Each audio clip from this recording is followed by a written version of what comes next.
Folks, I'm going down to St. James Infirmary.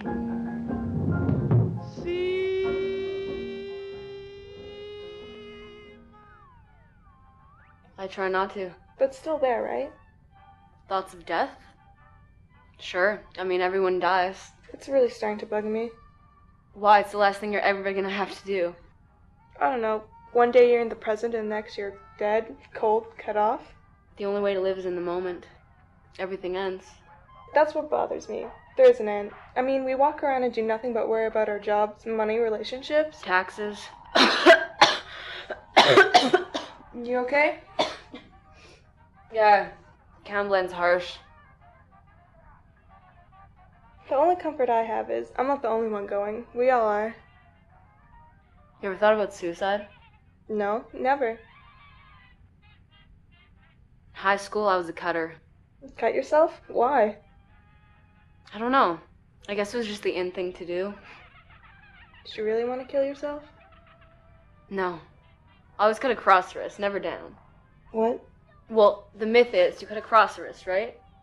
But in reality, you cut down, get the artery, bleed out a lot faster that way. That's really sick. Or you could just use a pencil. What do you mean? Stuff it into your nose, slam your head against the wall.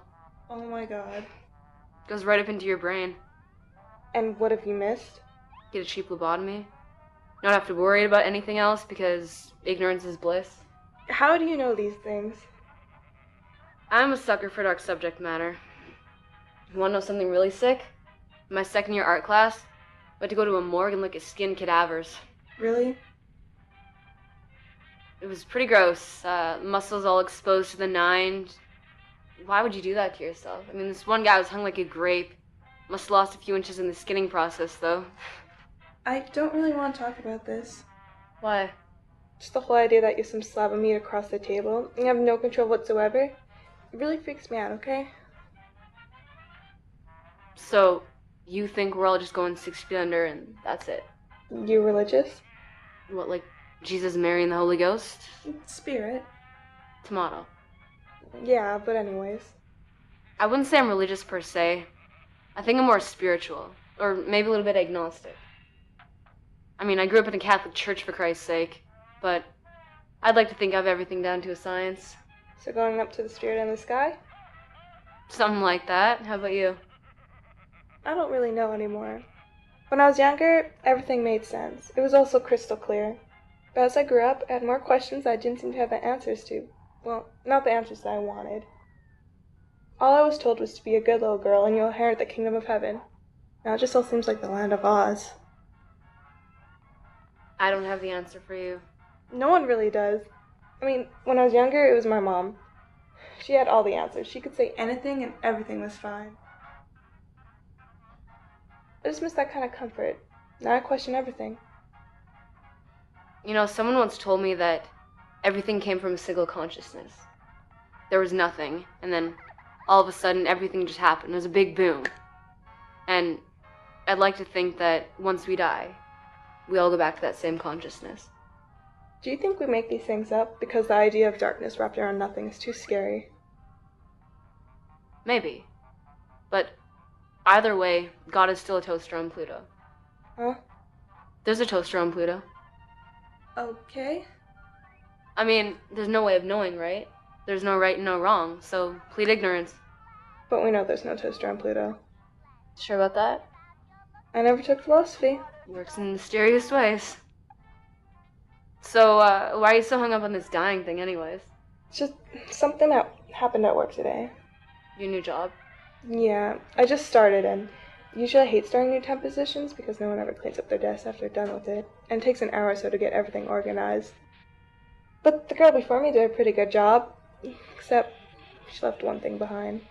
A single old obituary. I would have just tossed it, but the picture captured my eye. The date read May 19th, 2003 to May 20th, 2003. It was just a newborn baby, not even a week old. Her name was Rose. And then it struck me that she didn't even get a chance, and she didn't even know. It's tragic when someone dies so young. Do you want to know something? I envy her. Now I know life's so good, I don't want to let go. And why would you? You'd miss out on so many great things like Jersey Shore and Twilight. I'm so like Bella. I have so many problems and I'm so deep.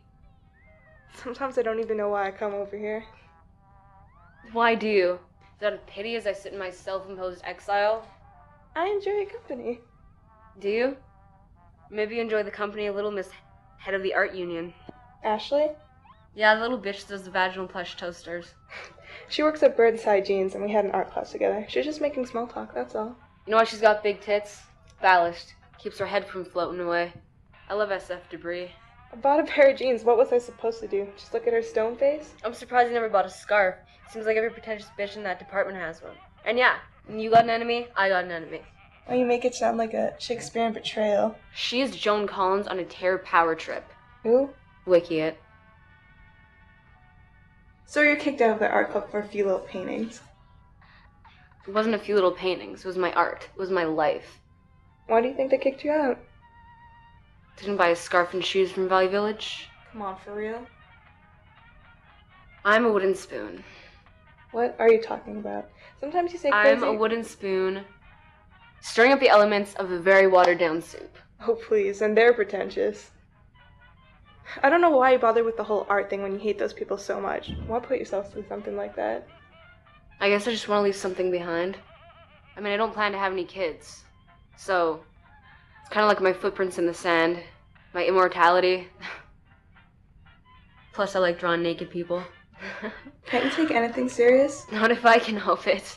So, everything's just one big joke. You know, maybe if you took something serious, you'd get somewhere in your career instead of rotting away down here. I didn't mean it like that. I remember the last time I saw my grandmother alive. It was right before she died of cancer. It's like pulling teeth to get me to go to the hospital, but I knew I had to go because it was the last time I was going to see her alive. So, we're all gathered around her bed, waiting to say goodbye.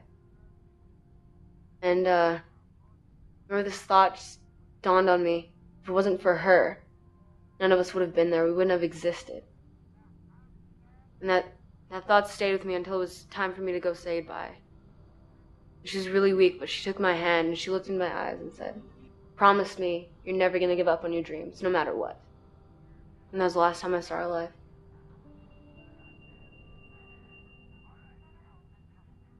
That's really sad, Emma. And you know what? I'm not going to, because my art is my life. And I don't care what anyone says. I'm not going to give that up for anyone. Do you still miss her? Someone once said that day begins with nightfall. And if I remember her, she's not really gone. I just can't wrap my head around what it'd be like. Dying, I mean. Sleep. It's just like death. But without dreams. This could be a dream. Or composition blue. Guess I'll just take the cup half full. I mean, it's no use worrying about it. This isn't a dress rehearsal, this is real life. And no one knows what comes before or after. You just have to focus on the here and now. And right now, I want Chinese food or chicken wings. You're right. I have a decision to make, and I know what that decision is. Chicken wings. No, I'm gonna keep it. What? If it's a girl, I think I'm gonna name her Rose.